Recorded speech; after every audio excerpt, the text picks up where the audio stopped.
When kindness turns killer. The story that shocked America. They called her the girl who trusted too much. But nobody expected her kindness would one day expose a secret so dark it would shock the nation. Lila Monroe was a quiet 27-year-old nurse in the small town of Brookhaven, Tennessee. The kind of woman everyone described as too good for this world. She volunteered at shelters, bought coffee for strangers, and never raised her voice.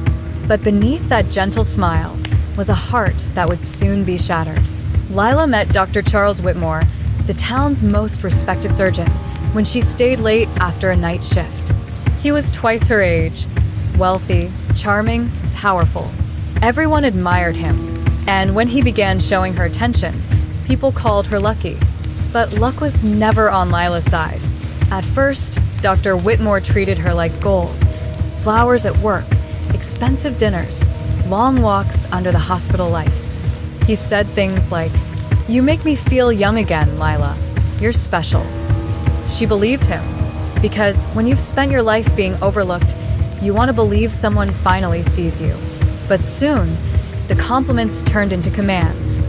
He began controlling what she wore, who she spoke to, where she went after work, and when she tried to pull away, he smiled that chilling smile and said, "No one leaves me, Lila. Remember that." At first, she laughed, but she stopped laughing when her car brakes failed, twice.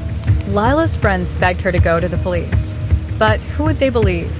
A nurse or the town's beloved doctor with political connections, money, and power? So she did what victims often do. She stayed quiet, hoping it would end. But it didn't. It got worse. Dr. Whitmore's wife died suddenly. Heart failure, they said. At her funeral, Lila noticed something odd. His wife's sister wouldn't look him in the eye. And when she approached her afterward, the woman whispered, "You're next if you don't run." That night, Lila packed her bags. She drove 3 states away to a cabin she'd once rented for a weekend getaway. She thought she was safe, until her phone buzzed. No name, just a message. "You think I can't find you?" Her heart froze. He knew. Over the next week, strange things started happening around the cabin. Lights flickered. The back door would be unlocked in the morning. Once, she found muddy footprints leading to her window. She called the sheriff. They searched nothing. One officer even laughed. "You sure it's not raccoons, ma'am?" But Lila knew. Charles was playing with her. In desperation, she began documenting everything. Every sound, every message, every shadow that moved outside. That's when she noticed it. In one of the videos, she recorded on her phone a reflection. A man standing just outside the frame, watching her, and behind him, the faint outline of a hospital badge. Terrified, Lila contacted a journalist she'd once treated at the ER, Ben Carter, a local reporter known for exposing corruption. At first, Ben didn't believe her, but when he saw the footage, he turned pale. "That's Whitmore's security guard," he whispered. "I interviewed him 2 years ago. He disappeared after Whitmore's wife died."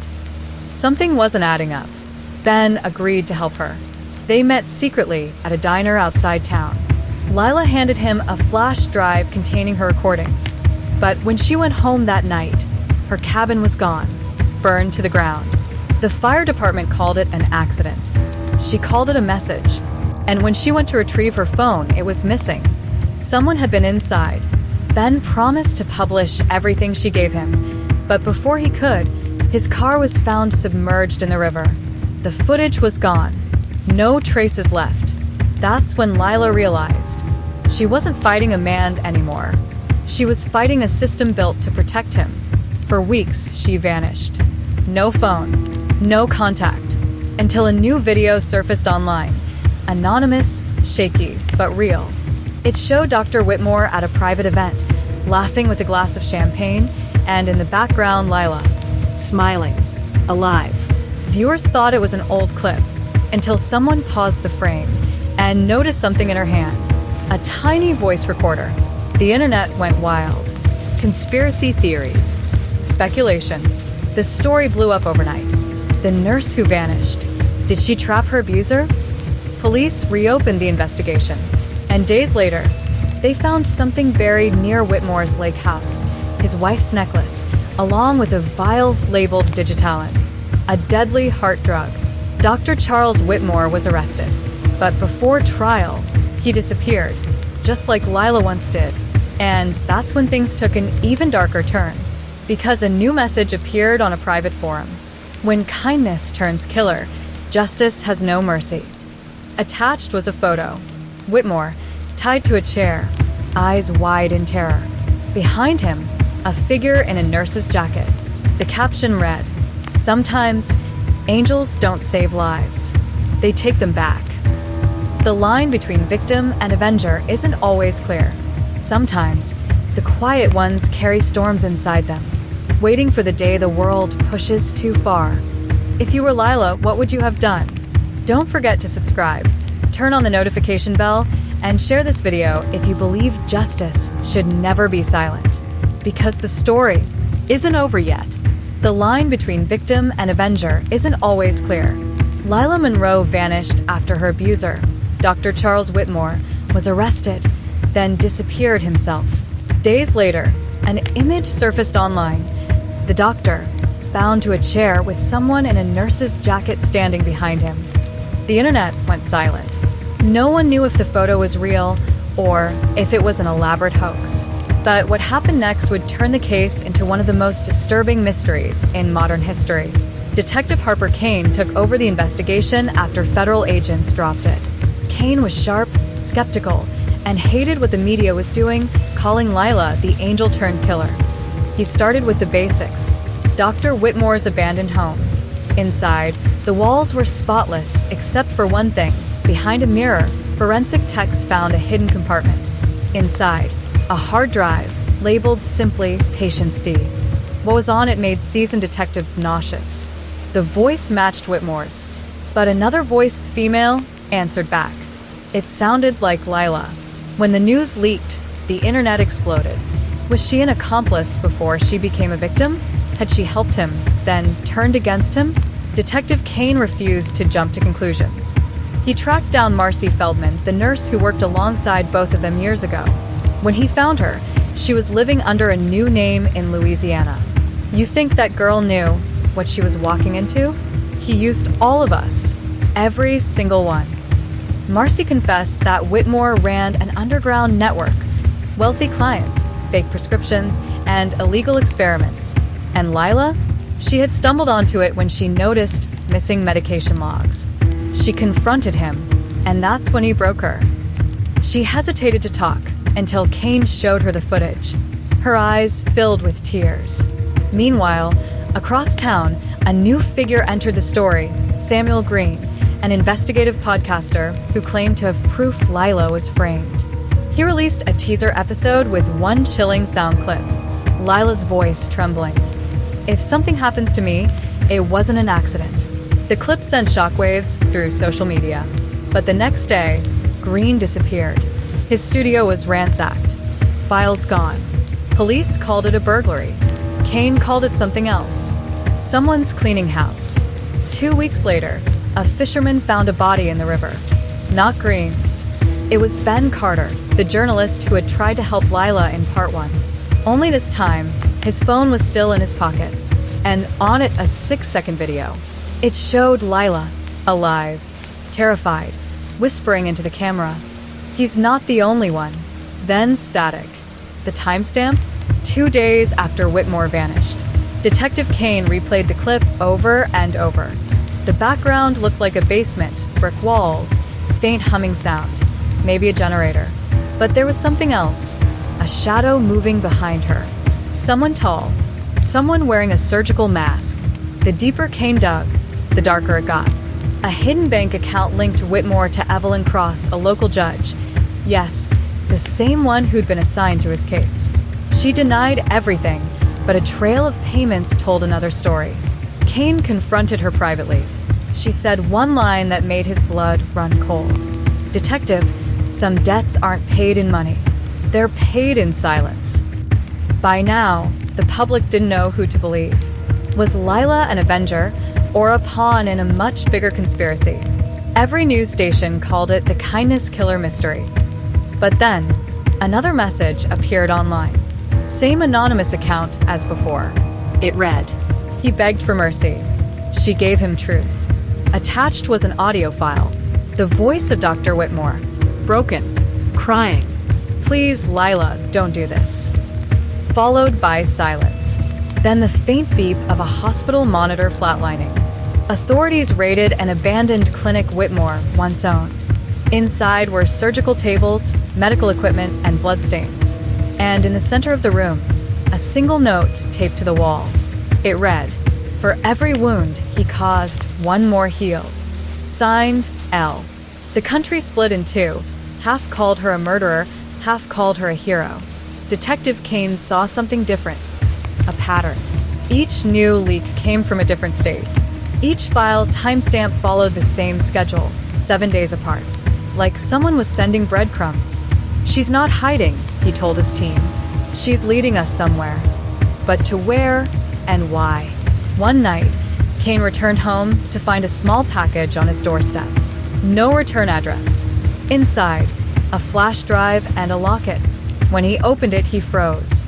Inside was a picture of Lila, smiling, next to a child. A little girl with her eyes. But Lila never had a daughter. Or did she? Before he could process it, his phone buzzed. A text message from an unknown number. Detective Kane, if you want the truth, come alone. Coordinates attached.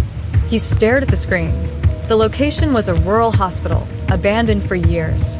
The same place Whitmore once used for research. He grabbed his gun and drove. When he arrived, the building was dark, silent. Only one room had light. Inside, a projector flickered. On the screen, Lila's face, tears streaming down her cheeks. If you're watching this, you were never supposed to find me. The video glitched, colors shifting. Then, another figure appeared behind her, unrecognizable, masked, surgical gloves on. And the final line echoed through the speakers. Kindness didn't kill him. The truth did. The screen went black. Behind Kane, a floorboard creaked. He turned, gun raised, and saw a shadow step out of the darkness. Detective, the voice said softly, you're asking the wrong question. It's not who killed him. A pause. It's who saved her. When kindness turns killer, everyone has a secret to protect, where the truth unravels and nothing is what it seems. Hit subscribe, like, and share the story if you believe every truth deserves to be heard. Because in this case, the truth might kill again. Detective Harper Kane followed the trail to an abandoned hospital, where a message from Lila Monroe revealed a shocking clue. Kindness didn't kill him. The truth did. But someone else was in that building, and the real story was just beginning. The screen had gone black. Detective Kane's gun trembled slightly in his hand as he faced the shadow that spoke. Who are you? He demanded. The figure stepped closer. A woman. Eyes sharp. Face half covered by a mask. She removed it slowly. It wasn't Lila Monroe. My name, she said quietly, is Rachel Whitmore, the doctor's wife, the one who was supposed to be dead. She looked alive, thin, pale, but burning with fury. He didn't kill me, detective. He tried to, but he failed. Kane's world tilted. You're saying Lila helped you fake your death? Rachel shook her head. No. Lila didn't even know I was alive until I found her. She reached into her coat and pulled out a photo, Lila holding a newborn baby. He thought the baby died, but I saved her. Kane's chest tightened. Her child? The girl in the locket? Rachel nodded. Her daughter. Mine too, in a way. We both had something to lose and someone to protect. The story poured out like confession and revenge woven together. After years of abuse, Rachel discovered her husband's crimes, illegal surgeries, blackmail, and the deaths he covered up. When she tried to expose him, he poisoned her drink, but she survived, fled, and went underground. That's when she found Lila, broken, terrified, pregnant, and hunted. Together, they built a plan. Expose him, record everything, make sure the world saw what he really was. But something went wrong, Rachel said. Ben died, the files got stolen, and Whitmore disappeared before we could finish it. Kane frowned. Then who posted the photo of him tied up? Rachel hesitated. I don't know, but I know who took it. She handed Kane a second photo, the same dark room from the online picture. Only this time, another figure was visible in the background. A man. Detective Kane leaned closer, his stomach twisting. That's Samuel Green, the podcaster, the man who claimed to defend Lila's innocence. Rachel's eyes went cold. He wasn't a journalist, detective. He was Whitmore's partner. Kane pieced it together. Green had helped Whitmore traffic data and money through fake podcasts. When Whitmore's operation fell apart, Green turned on him, using Lila's story to cover his own crimes. He kidnapped both of them after the doctor's arrest, but only one of them ever came out alive. So you're saying Green killed Whitmore? Kane asked. Rachel stared into the distance. He killed him, but he didn't bury him. Before Kane could respond, the building lights flickered. The projector turned on again, by itself. Static. Then, a video feed appeared. It showed a room filled with monitors, each screen displaying different people, detectives, journalists, and Kane himself. Rachel stepped back, whispering, "He's watching us." A distorted voice came through the speakers. Detective Kane, "Mrs. Whitmore, you're almost there, but you forgot one thing."